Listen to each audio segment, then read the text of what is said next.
자, 21대 총선 이제 얼마 남지 않았는데 저희가 경기 인천 지역 미리 좀 살펴보고 있었죠. 오늘은 부천 원미 갑 지역 그리고 을 지역을 짚어보도록 하겠습니다. 먼저 부천 원미 갑 지난 총선 2016년 총선 어땠는지 보도록 하겠습니다. 자, 김경협 민주당 의원이 42.3%, 이음재 새누리당 의원이 34.6%. 자, 그런데 이제 3위를 좀 주목해 볼 필요가 있죠. 당시에 국민의당 황인직 의원이 무려 22%나 득표를 했습니다.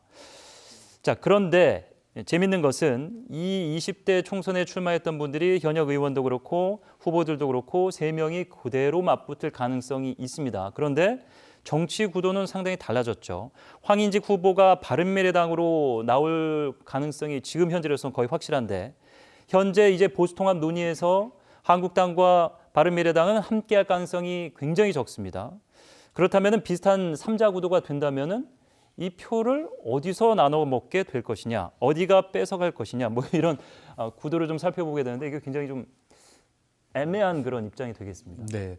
지난번에 그 소위 그 국민의당이 호남표를 나눠 가졌습니다. 예. 그럼에도 불구하고 김경협 의원이 이제 재선에 성공을 했거든요. 예. 표 차이도 굉장히 이 정도면 큰 편입니다.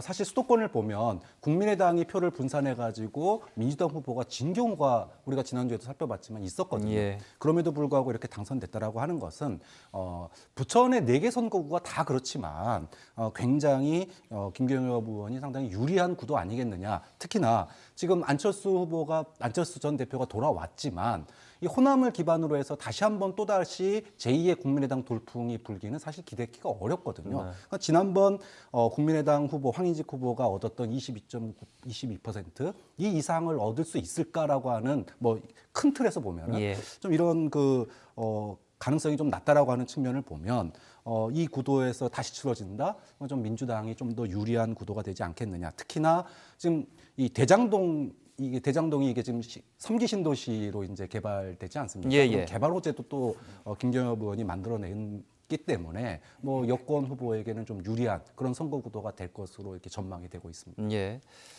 3기 신도시 얘기도 해주셨습니다만은 이제 원미갑 지역은 공업단지 밀집 그리고 원도심 방치, 도시재생이나 주차난 해소 등 여러 가지 고질적인 현안들이 상당히 많습니다.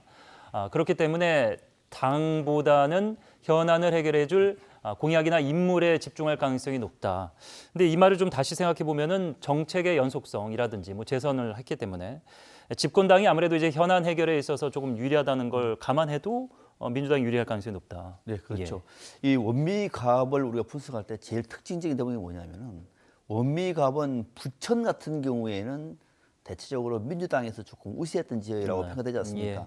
그럼에도 불구하고 이 원미갑은 원도심이 있기 때문에 보수적인 세차가 제일 강한 지역입니다. 그런 상황 속에서 지난 20대 총선에서 김경협 의원이 압승을 했습니다. 예. 그때는 김경협 의원이 야당이었어요. 야당.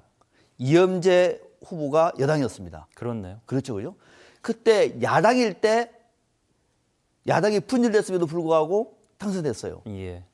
그러니까 과거에도 그러니까 19대, 20대 그런 상황이라고 얘기하면 지금 같은 경우에는 어떻게 보냐면은 지금은 오히려 여당이 하나고 야당이 더 불화됐는데 여당일 때도 이음재 후보가 불리했는데 야당일 때는 더 불리하겠죠. 그러니까 이런 측면에서 보면은 전체적으로 구도는 민주당한테 훨씬 더 유리하고 예. 또 김경협 의원이 당 안팎에서 어떤 평가를 받느냐가 중요한데 상당히 좋은 평가를 받고 있습니다. 정말 열심히 하는 후보라고 얘기하면은 아마 여기서는 지금 자유한국당이나 다른 야당에서도 2배 더 뛰어야 될 대목이고 예. 문제는 지금 바른미래당의 이제 황인직 후보인데 여기는 바른미래당에서도 해볼 만한 지역이라고 평가하는 대목이에요. 여기는 두 정당에서 만약에 김경협 의원에 대한 안티 여론이 많다. 그리고 또 이음재 후보는 이번에는 안 된다라고 얘기하면은 다른 결과가 나올 수도 있는 대목이에요. 네. 그래서 여기서는 아마 지난 20대 총선에 재판이 돼서 만약에 3자 구도가 형성되면은 의외의 변수가 나올 수 있는 대표적인 곳 하나가 원미갑 지역이다. 이렇게 분석할 수 있습니다. 예. 계속해서 이번에